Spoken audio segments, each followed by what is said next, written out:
Let's get back to these markets, all showing in the pre-market a slight positive tilt, up about a tenth or two, both on the Dow, the S&P and the NASDAQ. Keith Fitz-Gerald joins me now. Great to see you, Keith.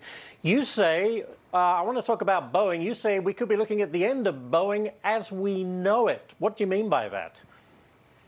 Well, I think the criminal charges are unbelievably serious. Management has gotten caught with their hands in the proverbial cookie jar, and I think that the company may well cease to exist, at least on the civilian airliner side, and or go through a massive transformation, the likes of which isn't even being contemplated by the stock price.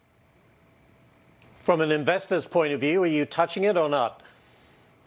Oh, you know, this is one of those stocks. Actually, there's stocks you want and there's stocks you don't want to be within 100 miles of. And right now, Boeing's the latter for me.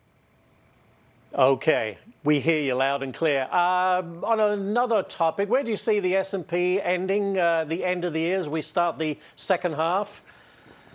Well, I've just put the numbers to pen and paper this weekend, 57, 51, 51. So not that I'm known for precision or anything, but quite a bit higher. Yeah, that's very bullish. Let's talk about some of the stock picks you got for us. Let's start with one of Stu's favorites, Costco. Very simple premise here. Consumers are still strapped. We were in the store over the weekend. Long lines, full shopping carts, good attitudes, smiles. This is one of those companies that's firing on all cylinders. And you look at a contrast with a company like Nike that's not. It's very clear which one you want to invest in.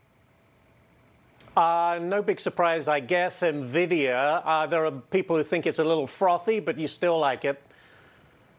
Well, not only is it frothy, but they don't understand accounting regs. Here's the thing, is AI spending is going to go up 18,000+% over the next, I don't know, decade or so, according to a Bloomberg report I saw. So it's not difficult to figure out which way the money is going to flow. And then you got to have NVIDIA chips to power it all, Ash.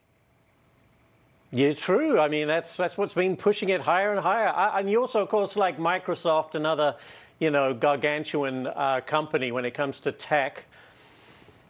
Well, again, very, very simple. People constantly want to hunt around the edges for the small, undiscovered companies. What they don't realize is that inflation is serious enough, the Fed is serious enough, the world is serious enough, that you want to go with companies that have the size, scope, scale, and balance sheet to deal with it. AI spend is returning $5 for every one spent right now. That figure is going to go to $7, $9, $12 within the next 2 or 3 years, and Microsoft is going to win the race. Very good. Thank you so much, Keith. Got all those points in just before the bell rings. Thank you so much, as always. And here we go. We set off on a new month, the first